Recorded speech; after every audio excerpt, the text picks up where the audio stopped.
It's Kevin Keatsman Uncanceled on 95.7 FM, KCMO Talk Radio. Good morning, Kansas City. Welcome to Uncanceled on KCMO Talk Radio 95.7 FM. I'm your humble host, Kevin Keatsman, host of the Kevin Keatsman Has Issues podcast and Uncanceled right here every single day at 10 o'clock, leading you up to the Vince Show at 11. We got a lot of tasty topics again today. Actually, a little more news than yesterday. It was kind of a slow week. Now, part of it is this is always the slowest week of the year in sports. There's never anything ancillary to that to tie together with our society, our civilization, our government, our politics, or our news. So we haven't had much of that, but that's okay. We've got some good ones today, including we'll spend a little bit of time on Andy Biggs from Arizona, the representative, who has a great idea for what to do with all these people pleading the fifth in front of Comer's select committee that is investigating the Biden administration and a potential cover-up for the way America has been run the last few years. We'll dive into that as well. We'll get into Stephen Colbert. We'll get into Billy Long from the great state of Missouri, the former congressman who is being sworn in today as the IRS commissioner, and what that means. And it means a lot. And will Billy Joel ever play a concert again? There's a new documentary out on HBO and HBO Max that I think debuts today, and you can watch it, but he's had this brain disease thing that he's dealing with, and a friend speaks out, the producer of the documentary, said he had dinner with Billy Joel last week, and he was just fine to him, and is asking the question, will he ever go back on stage again? We'll get into that. We begin today with one of the stories that is stunning to me, that it's not getting any play really anywhere. And I think I know why. Yesterday at the White House, Caroline Leavitt came out and announced that Donald Trump has chronic venous insufficiency. He has swollen feet. He has bruised hands. He has not walked as well recently as he did a shorter time ago. Some of this was fairly noticeable. Some of it wasn't. I think most of us would agree that while maybe he's a few pounds lighter than he once was, he's not in the best shape he can be. He probably doesn't sleep enough. He drinks, we know, way too much Diet Coke, but that's better than drinking alcohol all day or smoking cigarettes or things like that. So there are things about Donald Trump that he's healthier than most of us, but the diet certainly isn't good. He's notoriously doesn't like things that are particularly good for him. And I wonder what's going to happen here with him going forward if this is some sort of a wake-up call. Sometimes this happens with folks and they get really healthy. What would it mean to the Mahav movement if Donald Trump, let's say, lost, 30 pounds, got all new suits, started wearing maybe the hip shoes instead of those dress shoes that tear your feet apart, and wore some of the hipster shoes? There are plenty of older people getting away with doing that. They're simply more comfortable. What if he cut his hair differently? What if we watched Donald Trump in term 2.0 do a complete makeover and change his lifestyle and his look and everything? What would that do and say about the rebirth of America, about making America great again, about the golden age of America?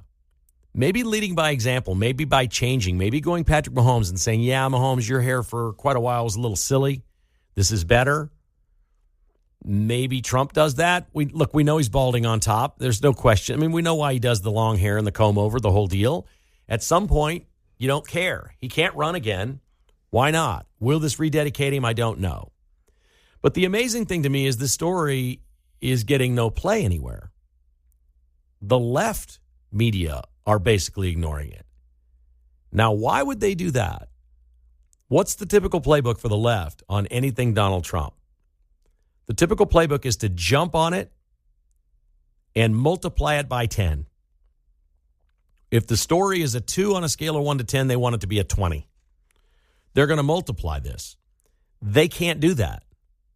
They know what they've been complicit in the last 4 years. They know they have no credibility on this. Like, it used to be a story if a president went to Walter Reed and got a physical. Oh, we want to see the report. What happened? What's it look like? We want to know everything. So Trump is so transparent and just throwing everything out there, and they released all this information about his health condition, saying that it's benign, it's common. He takes aspirin. That's why his hands are bruised. It's from shaking hands. If that doesn't sound like the worst, seriously, your hands are bruised from shaking hands all day. And nobody's questioning that statement. Now, I'm not. I think he may be on aspirin and maybe he has his hands bruised. My mom's much older than Trump, but she bruises easily. It happens with older people.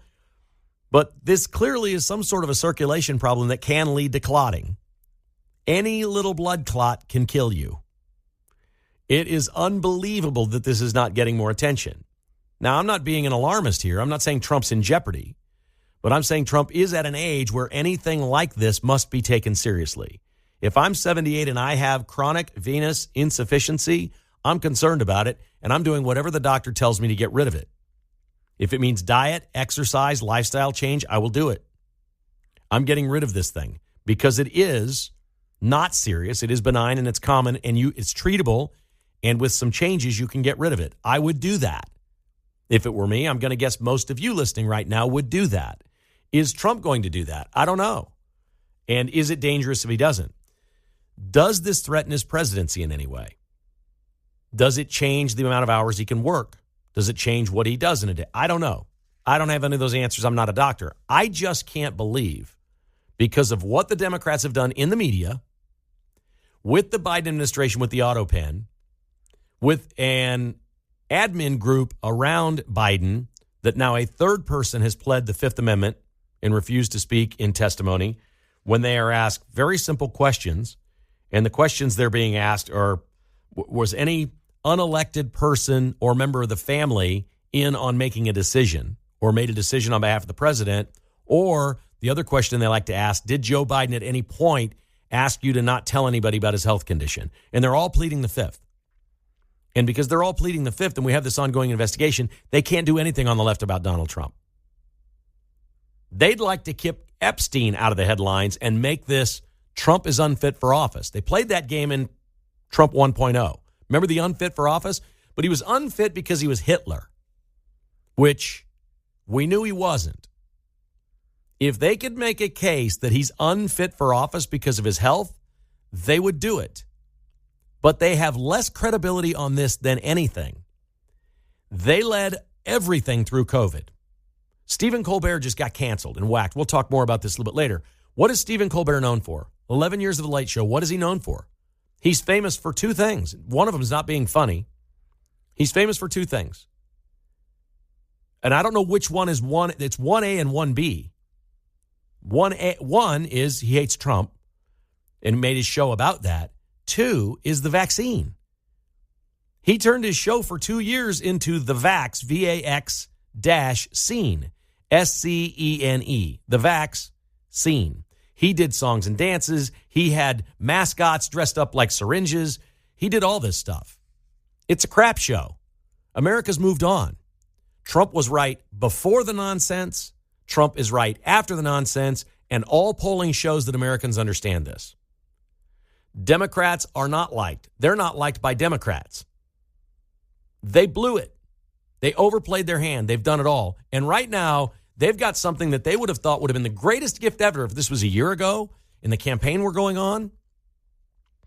Trump's not fit for office. Okay, well, Kamala Harris is.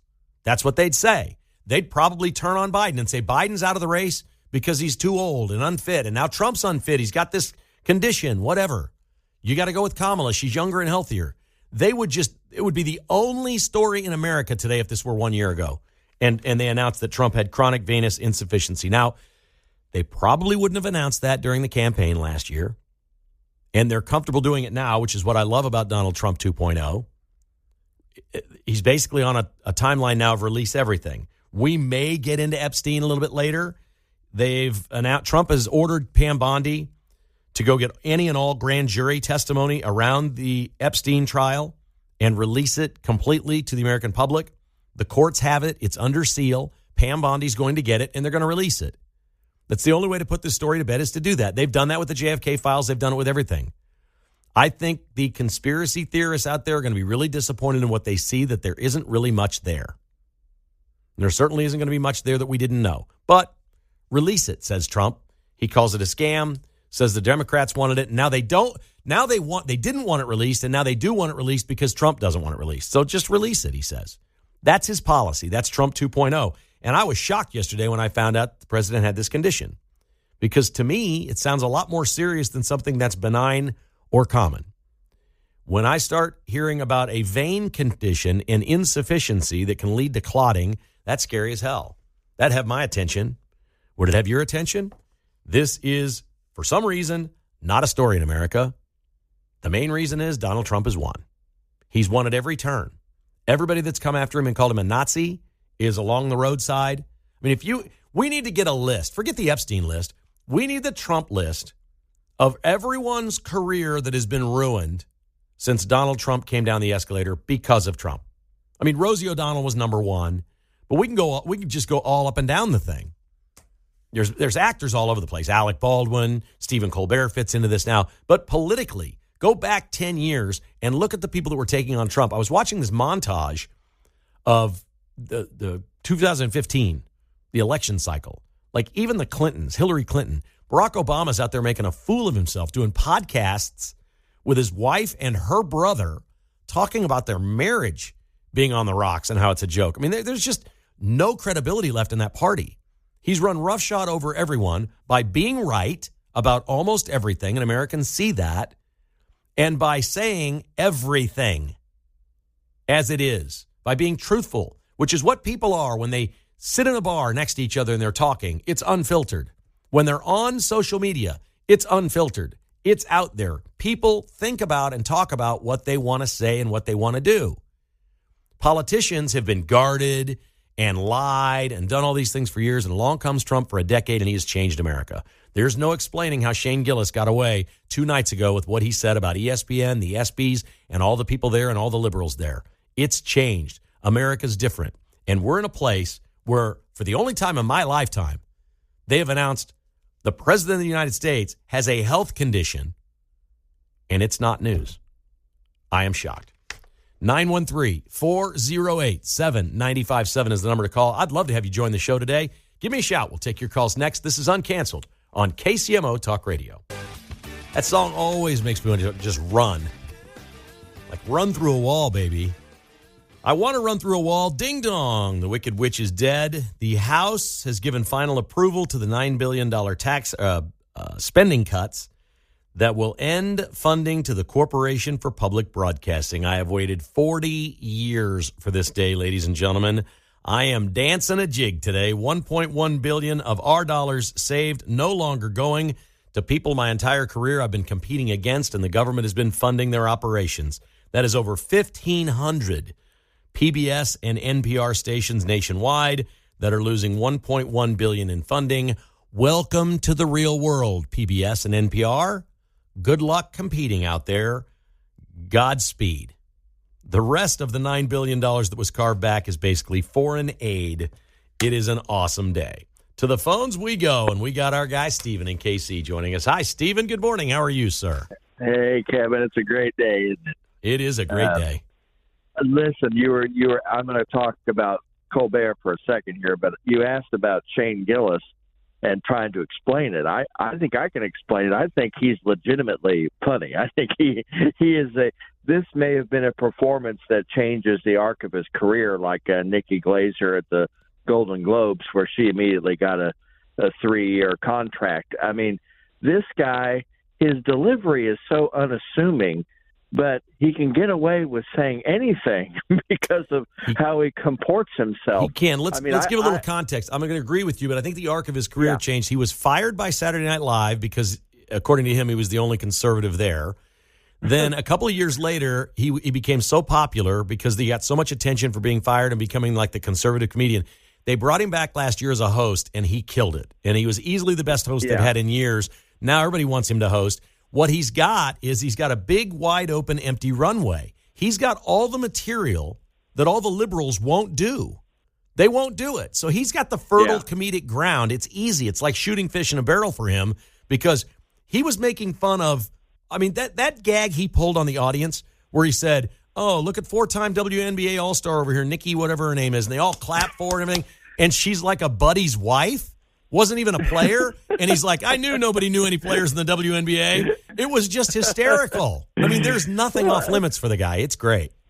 And that tush push segment was hilarious. Yeah. I don't know if you saw that. I have. I mean, he could be a Kevin James. He could be a movie star. I mean, I know why Netflix signed him because, like you said, he has unlimited potential. But that's exactly how you destroy wokeness, is to make it so absurd. Everyone knows that Caitlin Clark, what's happening to Caitlin Clark is wrong. But when Shane says, well, she's going to retire to do what she does is, fight black women at the Waffle House, everyone knows that the commissioner should step in and do something about this in the WNBA, but she can't because the players are going to revolt. Yeah, the joke was even better than that. He said when she's done with basketball, she's decided she's going to work at the Waffle House because her favorite thing in the world is fighting black women.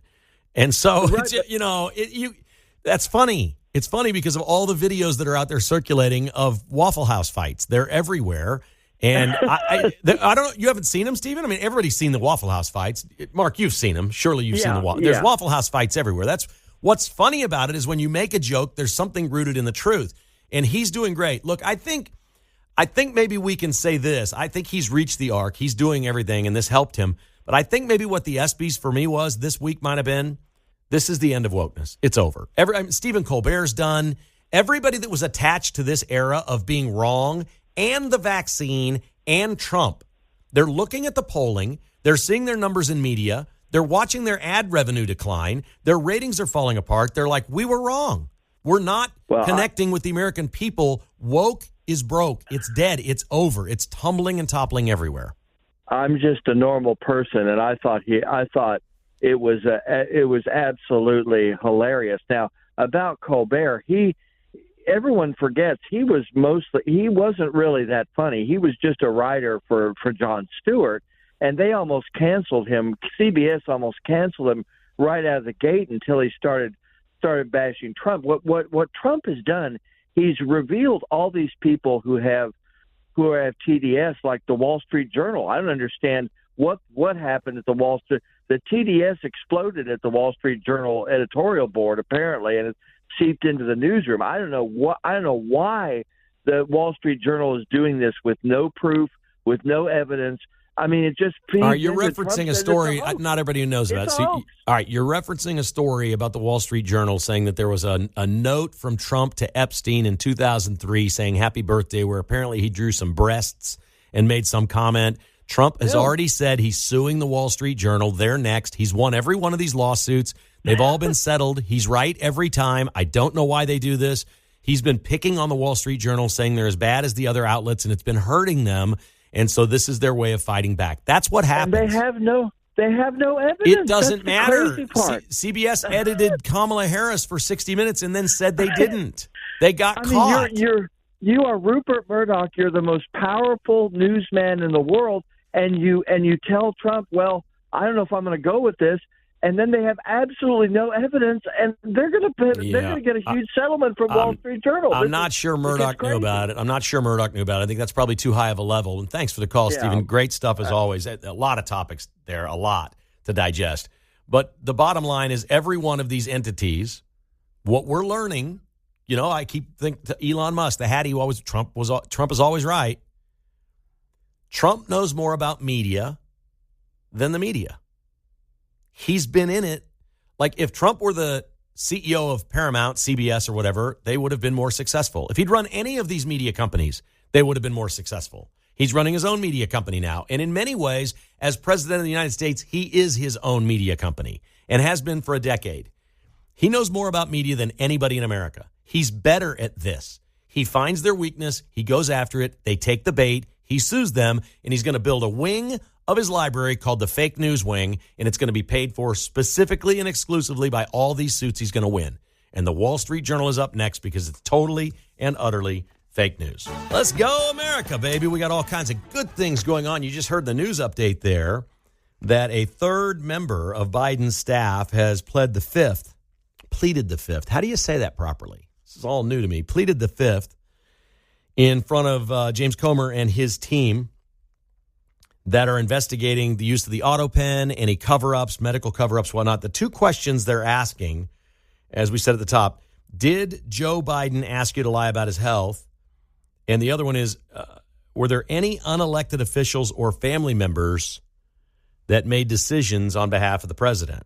And they're all taking the fifth. Anthony Bernal was the work husband of Dr. Jill Biden, and she is thought to be the person that maybe was directing a lot of this. So Andy Biggs from Arizona has offered up a plan at this point that he believes that Republicans will execute because there's no reason to keep calling these people in now. They're all going to come in and plead the fifth and not answer anything. So Andy Biggs says offer immunity to Bernal or to Dr. Kevin O'Connor, who was Biden's physician. Actually, I think that's where I'd go. I think I'd go to the doctor. I mean, what kind of if he gets implicated, if a doctor is implicated in this, like in Democrat circles, if you're an operative, if you're part of the administration and you were covering up to help Democrats and try to win an election and do what, people on the left will probably admire you for that. But I don't know anybody that would admire a doctor that went against his oath and broke everything and possibly the law to try to cover something up as big as the president of the United States. I'd offer the doctor the immunity first and see where it goes. But Anthony Bernal seems to be the key person because he was the chief of staff for Jill Biden, who famously was sitting in cabinet meetings and things of that nature. And Andy Biggs says, look, you got to offer immunity to these people. Then we bring them in. And if they refuse to answer, if you've been offered immunity, you cannot, I didn't know this. If you've been offered immunity, you cannot invoke the Fifth Amendment anymore. Now, this has happened to other people before, and many famous answers are, I don't recall. Has any unelected official or did any family members make decisions for Joe Biden? And your answer, instead of I plead the fifth, would be I don't recall. And that, generally speaking, is the way around all this.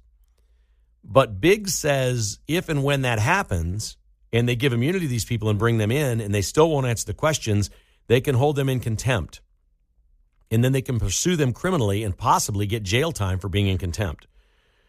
Now, we haven't seen that before. I've heard a lot of people, oh, you're in contempt. It hasn't happened. Some have. Operatives have. We've had the Steve Bannons and people like that have spent some jail time. So that's what they're trying to go for here, is to jail some of the Biden people. Are you on board with that or are you not? I'm going to guess most people listening are on board with this, but it sure feels an awful lot like them to me to go after this. My goal would be to find the truth and just publicly stain the Democrat brand. I really don't care if these people, well, you know what, if it's treason, if it's really bad, depending on how bad Biden was, which we don't really know, depending on how bad it was, yes, jail time for sure, for certain. But my main thing is I want to know. This is way bigger than any of the other scandals to me. I want to know if they did this. And moreover, I want the younger generation of Americans to know that this party is a fraud, that they didn't just lie to you during COVID. They didn't just scam you when they sent you home from school and took you out of school. They haven't just lied and cheated and done all these things and tried to convince you that Trump is a Nazi and all of the opened the borders, created crime, started wars. You can see those issues. But if it cuts to the core of one party faked the presidency and scammed you completely every single day as an American citizen that we didn't have a real president and they were illegal doing this behind the scenes as a staff, you stain the party. Everybody then is dirty. They got to start over at that point. Everybody's got to go. That's a party cleaning movement. This is what happened after Nixon. What Nixon did compared to what's going on today was a pimple on the butt of democracy. They placed some bugs at the DNC and listened in on some conversations. Come on. That's no different than hacking a computer now. They're hacking people right and left. They're all doing this stuff. The things that are committed so much bigger than Watergate right now don't even make the news. But if we literally had a president in there that they were signing things for him, making decisions on his behalf while he slept, and doing things of that nature, we need to know. And this party needs to wear that like a bruise that won't go away for everyone in this country to see. Ultimately, that's progress for our country. So Andy Biggs is onto something here. I'm not an expert in the legal wranglings of all this, but I do want to know. I think there's more than a there, or they wouldn't all be pleading the fifth. And at some point, they're going to offer immunity to one or more of these people to talk. And if I were one of those people, I think I'd do that. I think I'd say yes. I feel terrible we did it. We had no other choice. He was ill. He was sleeping. He was doing things. We knew we were all in agreement on the policy. This wasn't like we were going against him. This was not a coup. But yes, we facilitated all this stuff for him because he wasn't up to the job. It just takes one. It just takes one person with immunity to say these things and get the truth out. And we will know that the scam was perpetrated on all of us. I think it's very important. I think the truth is important, and I think it matters to the American people. Okay, Trump, I mentioned earlier, he's asked Pam Bondi to release the testimony of the grand jury in the Epstein case. Good. Okay, that ought to suit many of you, that something's going on here and you're going to get something. You called it a scam and a ridiculous amount of publicity, but let's go ahead and do it. But what made lesser news is Trump now revisiting the real Alcatraz. Alligator Alcatraz has been such a success that now he wants, I think symbolically, he wants to redo Alcatraz, the real Alcatraz. And let's use that as a symbol to people from other countries that want to come here illegally and do harm to us of what your life will be. Nobody wants to be on Alcatraz. That's a lot worse than that place in Florida, let me tell you. A lot worse. It's awful. I say fix it up. And the reason we know this is a great idea is immediately the liberals have lost their minds. Pelosi just went nuts. That's her district. She just went absolutely mind-boggling bonkers. She's so upset with it. Well, hell, it's just sitting there rotting. What are we going to do with it? Either dismantle it and restore that island to some sort of a nature preserve or something, or build it back better. I say Joe Biden, let's build back better with Alcatraz, baby. Let's go do that. We've got at least 5 states and governors who've stepped up and told Trump, we want an alligator Alcatraz, but we don't have alligators. But we've got a location, and we want her built. I think they're going to greenlight this. I think the rest of 2025 is going to be filled with copycats of what Florida's done. Why not the state of Missouri? Where would be a good spot for that in Missouri? There's got to be some rural area with an empty airfield somewhere that doesn't get used very often, or some big open field near a state penitentiary where there's already some infrastructure nearby or something where we could build one of these things. There's got to be a great place in Missouri. Maybe you know of a place. It's not going to get done in Kansas as long as Laura's there, the governor of the great state of Kansas. But there's got to be a good spot in Missouri somewhere. Think miserable. Think someplace where we can put them in Missouri and make them miserable while they're there. That would be in some way insulting, and someplace that would be of very little danger if they got away. Is there a facility somewhere on the river, on the Mississippi River, on the Missouri River? Is there someplace like that shuts down one side where they'd have to go swimming in the water? I don't know. I've been thinking about my Missouri geography, but we've got several states that want to build these facilities, and I'm all on board with all of them.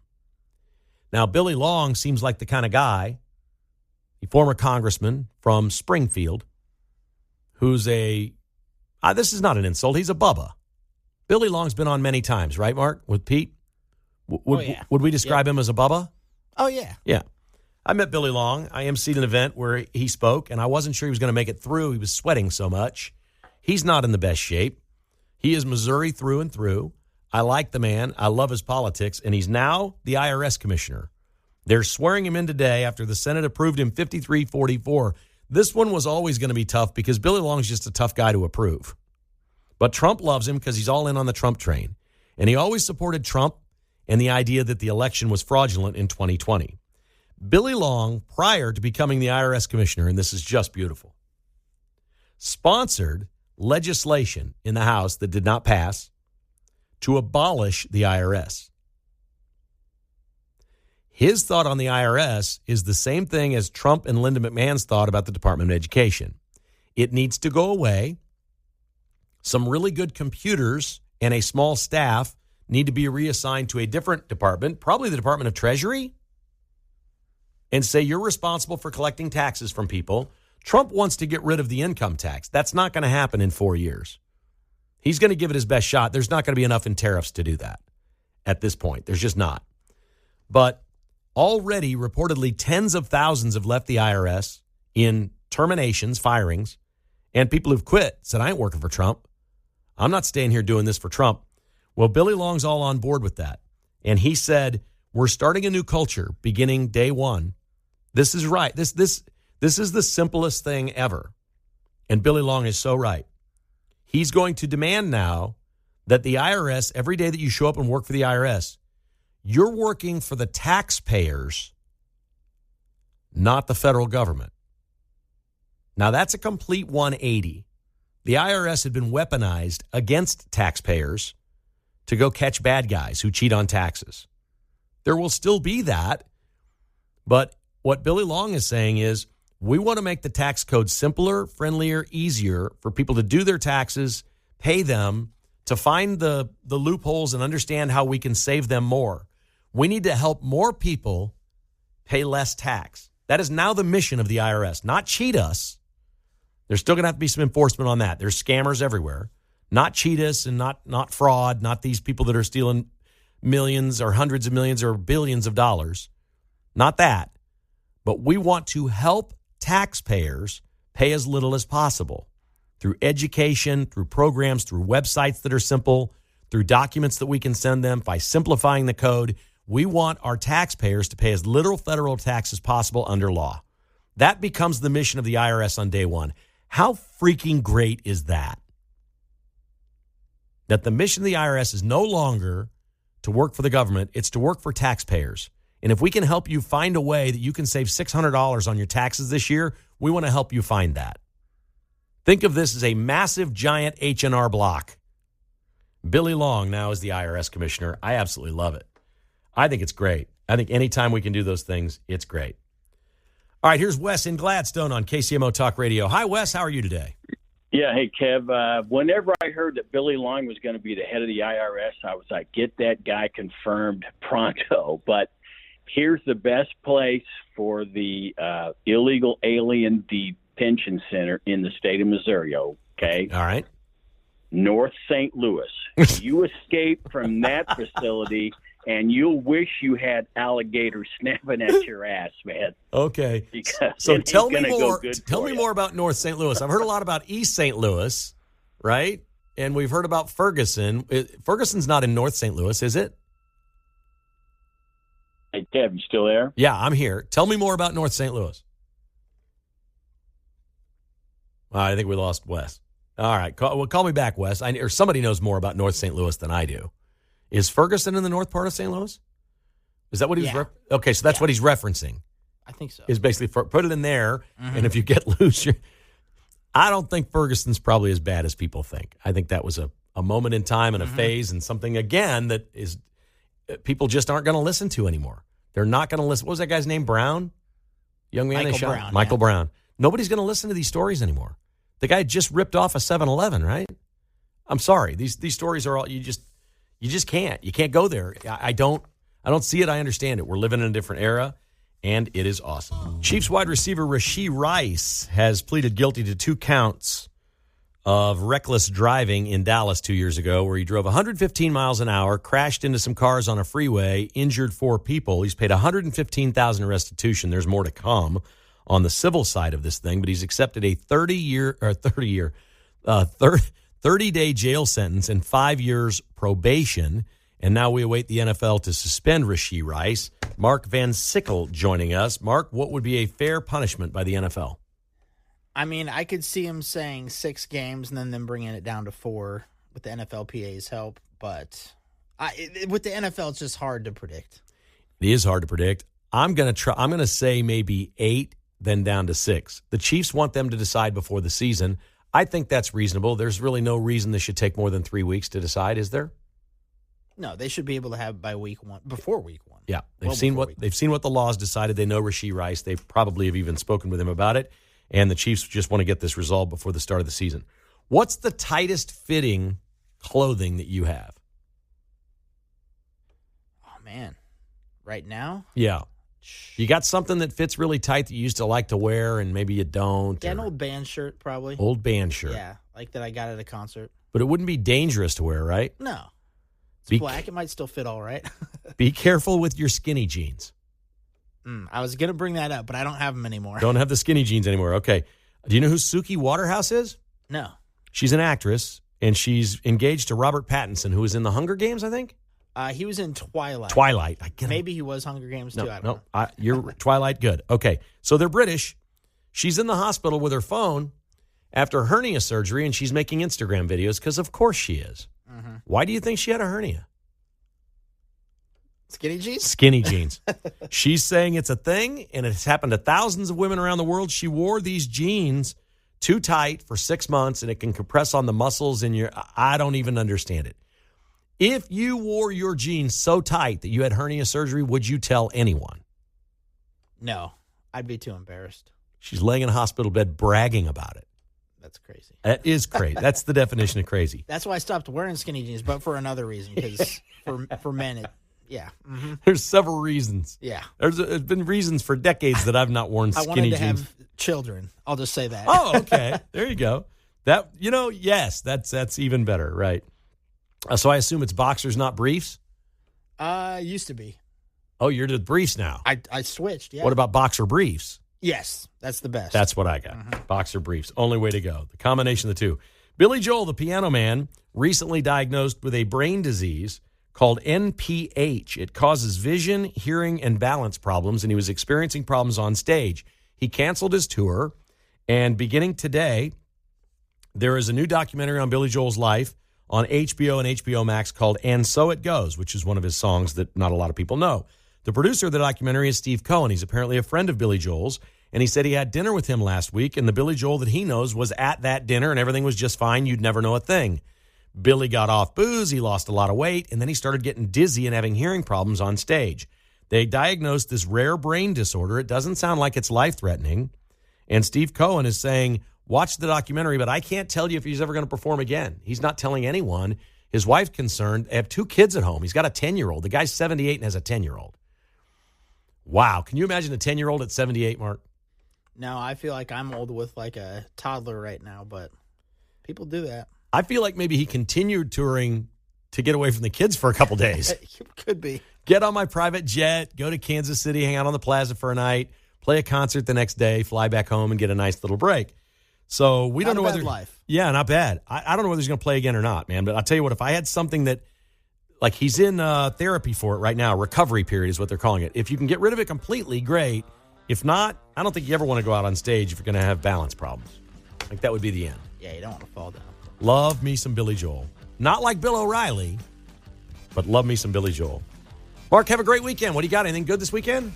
Just a little basketball, maybe going to an unnamed Kansas City show. We'll see. Oh, yeah. The work begins perhaps on Sunday. For the stand-in, Mark Van Sickle. Thanks for listening to Uncanceled. Here comes the Vince Show.